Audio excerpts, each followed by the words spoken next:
Кичә әле башланмаган, ләкин филармониянең буфеты җыр белән тулы иде. Кемдер шулпанны, кемдер җырланмаган җырны көйләп әзерләнеп йөри. Аның тиздән биредә булачагы сизелә. Илһам ага Шакиров үзе күренгәнчә филармония залларын аның тавышы яңгыратты. Әнә, авыл башыннан Сабантуй мәйданына юнәлгәннәр диярсең.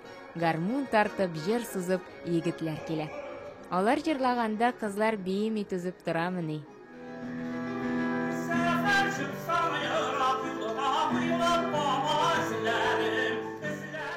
Шын сәнгать кенә яңа әсәрләргә илһамландырырга мөмкиндер.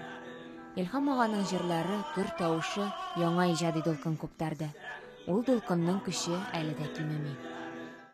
Яңгырый илһам тавышы. Ярсый да аннан яна моңнарын түгеп күңелгә сызлана, изгәләнә. Bu kotmarlı dünyaya men biz güve itip gider. Şoğir imanı bulmasa biz hater bulmaz idik. Biz hater bulmaz idik. Туган көн бүләксез булмый билгеле. Филармония артистлары, калып яшьләре һәрберсе үз бүләген, җыр, шигырь, биюләр алып килгән.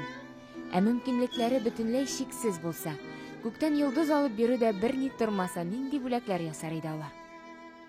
Беләсезме, мин менә һәр вакыт аның белән бергә эшләгәндәй бит. Мин аңа хилафлык китермәдем, соңга калмадым, тәртип бозмадым бит. Без һаман халкыбызга, милләтебезгә бергә эшләдек. Әле Алла бирсә, киләчәктә бергә эшләрбез. Алла бирсә, менә шушы бергә эшләү, менә шушы үзе зур бүләктер инде. Ул миңа бүләк, мин аңа бүләк. Ә без икебез бергә тулайым алганда халкыбызга, милләтебезгә бүләк дип мин үз алдыма китерәм. Җырлап биеп бирер идем. Шигырь сөйләр идем. Ничегендә кулга тотар әйбер булмаса, һич югы ниндидер бер Илһам абыйга багышлап ниндидер бер агач утыртыр идек, менә язлар килеп җиткәч. Әгәр дә мин чыннан да мөмкинлегем булса, мин Илһам абыйга сәламәтлек бүләк итәр идем. Чөнки сәламәт булса, аның гомере дә булачак, ул әле иҗат та итә алачак. Гомумән безнең дөньяны шу җырлар белән генә түгел, ә инде үзенең булуы белән ямьләп, ничектер баетып тора алыр иде.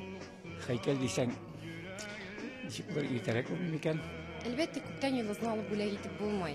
Ләкин күктәге йолдыздагы матурлыкны, аның яктылыгын кешегә бүләк итәргә мөмкин. Һәм менә Илһам абый ничә еллар дәврендә безнең татар халкына әлеге яктылыкны, матурлыкны, җылылыкны бүләк итә килде.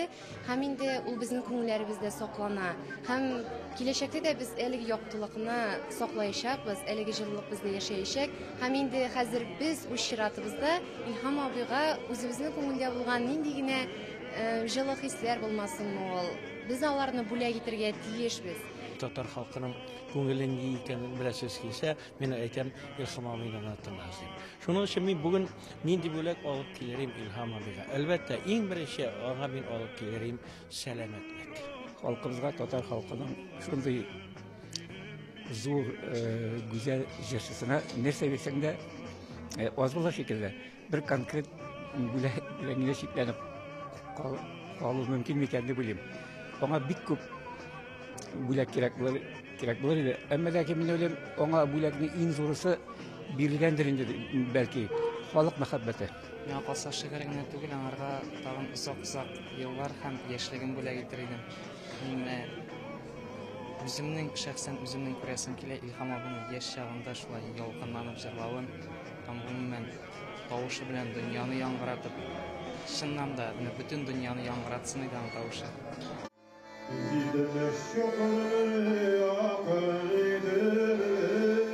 Эшкерсез теләкләр чыңгы аша. Бу тавышта яшьлек көче сизелмимени? Ә иң зур бүләгебезне без аңа чыннан да тапшырдык сыман. Мәхәббәтебез һәм алкышлар бар да аңа.